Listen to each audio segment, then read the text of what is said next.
In this video, we're going to talk about odour pollution control, what it's about, why businesses and councils and so forth might be interested in getting this happening when it comes to odour control.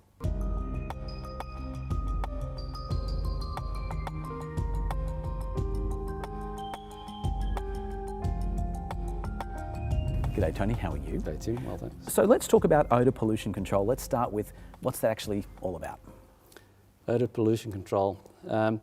So there are various industries or wastewater systems in particular that by their nature they generate odours. Right. And that causes a nuisance.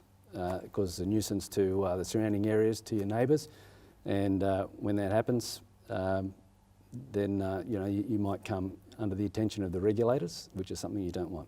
Yeah, absolutely. So we're talking not just about, for example, a whole city, but let's talk a little bit more micro here. What particular businesses should pay attention to odour pollution control?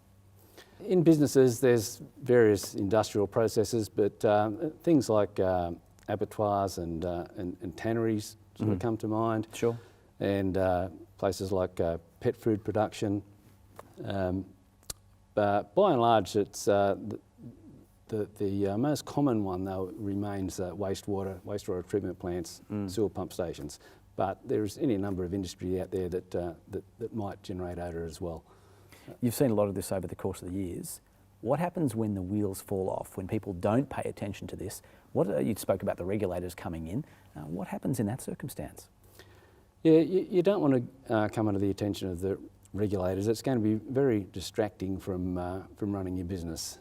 You're going to have to allocate resources and money to dealing with either the regulator or dealing with your neighbours.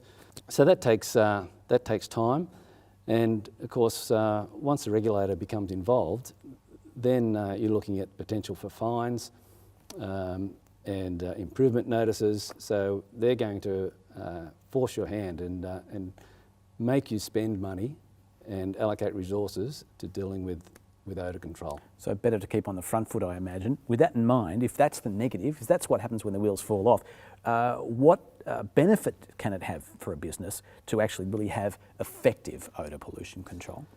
Your reputation in the community is very important. Once your reputation is tarnished, it's very hard to bring it back. Right.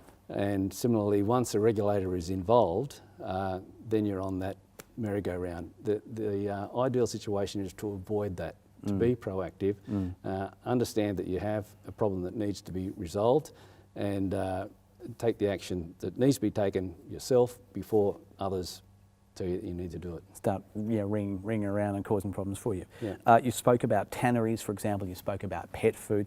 What are some of the stories from your travels over the years of other industries that really need odour pollution control? Yeah, well, they're probably the worst. The sort of odour that those sort of processes can generate is pretty rank, and you wouldn't want to be sort of living anywhere near them. And people are just not going to tolerate that. And in the modern age, people understand their rights and what they can do. A little too well. Yeah, sure. I shouldn't say that. And so they're just not going to tolerate it. And ultimately, if you don't do the right thing, you could find yourself shut down. I understand that people who live near some kind of smelly factory are going to make phone calls, cause trouble. Let's talk about city-wide things. When it comes to public area pollution control or even city council pollution control, what's been your experience there and what to do and how to deal with that? Yeah, that comes down to either wastewater systems or landfill are the two main issues there. So there's lots of potential for odour generation in a sewer system. Yeah, of course. Throughout suburbia, there's pump stations and vent stacks, and then at some stage, there's a treatment plant. And they're tucked away, by the way. People don't even know they're near them in most cases. No, but with the expanding urbanisation, you might build that treatment plant at some stage, and it's miles from anywhere.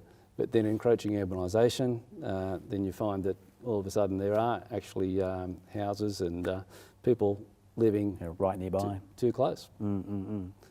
So and you were talking about different ways of dealing with those?